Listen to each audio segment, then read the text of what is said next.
My name is Haven. I'm a music teacher, the conductor of a school orchestra. My whole life has been about music and children.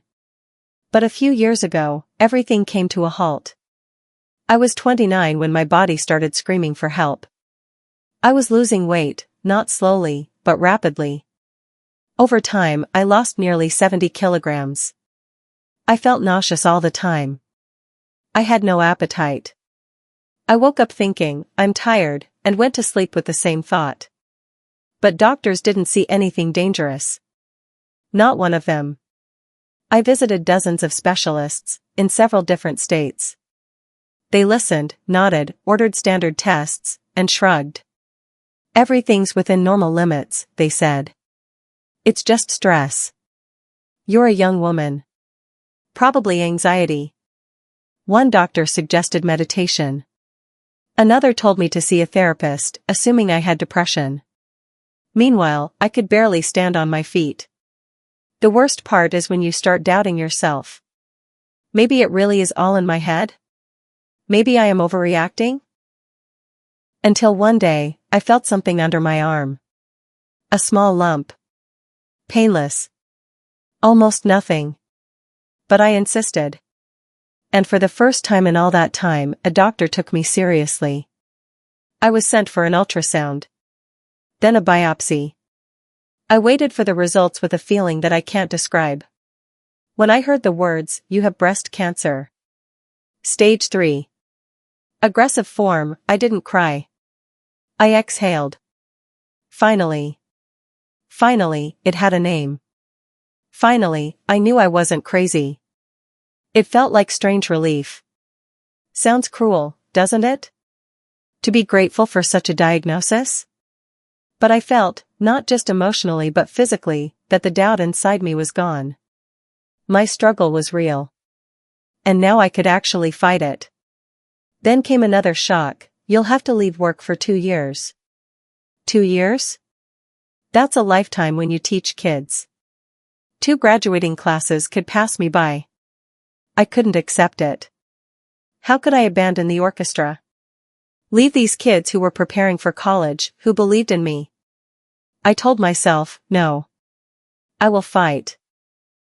Not just for me. I will fight for them too. Most people live paycheck to paycheck, and it's not always because they don't earn enough. Often, it's because no one ever taught us how to manage money. School teaches us geometry, but never explains, where is my money going, or how do I make it work for me? This article isn't a magic pill. But if you start with even a few simple steps from here, you'll see real change. Before you can build capital, you need to face the truth. How much do you earn? How much do you spend? What's really left at the end of the month? Do you have debt? Write it all down on paper or use an expense tracking app. This is the first and most important step, and the one most people skip. But without this clarity, no strategy will help. Often, we lose 20 to 30% of our income on things that don't bring us any real value. One of the core habits of financially smart people is this: pay yourself first. Most people wait until the end of the month to see what's left. But usually, nothing is. So flip the approach. As soon as you get paid, set aside 10 to 20% and forget about it. Ideally, send it to a separate account that you can't easily access. That's your future, your freedom, security, investments, travel, or business. Now, debt. If you've got high-interest loans or credit card debt, that's your biggest leak. Interest eats up your income before you even get to use it. If your debt carries a 30% rate, every dollar you use to pay it off is like making 30% return instantly. No investment will give you that kind of guaranteed return. Start by eliminating your most expensive debts. You'll feel the relief within months. Once you've handled your debts, it's time to invest. Many people are scared or think it's only for the wealthy. But even $100 a month invested into a simple index fund earning 8% annually can grow to over $55,000 in 20 years. More than half of that is profit made by your money, not your time. The best beginner options include index ETFs, like the S&P 500. Bonds, high-yield savings accounts, and retirement accounts, like an IRA or 401k in the US. The key isn't how much you invest, it's how consistently you do it. Another must-have, an emergency fund. Life happens. Whether it's job loss, car trouble, or medical bills, without a cash cushion, your plans can fall apart fast. You need 3 to 6 months of living expenses saved in a separate account. Not in your wallet, not on your debit card, somewhere safe and out of sight. And no, it's not for a vacation or a new iPhone. It's your personal financial shield. Alongside that, don't underestimate insurance. Yes, it costs money. But the cost of not having it is way higher. In the US, medical bills can cost tens of thousands of dollars. Without health insurance, you're one accident away from financial disaster.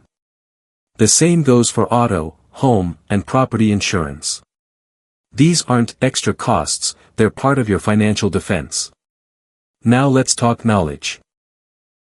Financial education is your greatest asset. The more why.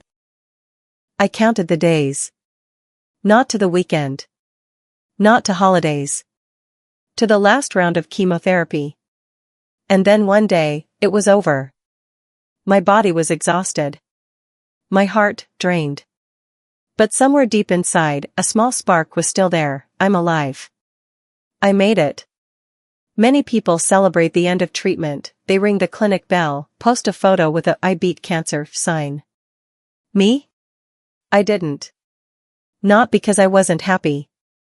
But because for me, it wasn't the end. It was the beginning of something new, returning to myself. Returning to life. In March, I walked back into my classroom. I stood at the door for several minutes, unable to take the first step. My head was spinning. I was scared. What if I couldn't do it? What if I wasn't the same? But the moment I stepped inside, all the fear melted away. The kids' eyes, their smiles, their applause, their hugs, that was my bell. My victory. They welcomed me like a hero. But I didn't feel like one. I felt like a teacher who simply wanted to come back. I stood at the conductor's podium and I cried. For the first time in a long time, not from pain, not from fear. From joy. From relief. And a few days later, they surprised me. A victory party, they called it. Balloons, posters, a sign that read, "You beat cancer." And I finally believed it, I had really won. That was the moment I allowed myself to feel it, cancer was behind me. As of October, there were no signs of the disease in my body. I was in remission. I didn't need treatment anymore. But a part of me will always remain in those rooms, where I lost my hair and my strength, but found meaning. What changed? Everything. I became someone else. I learned to value mornings, even when they're gray. I learned to be grateful, even for hard days. I learned to ask for help, and to accept it.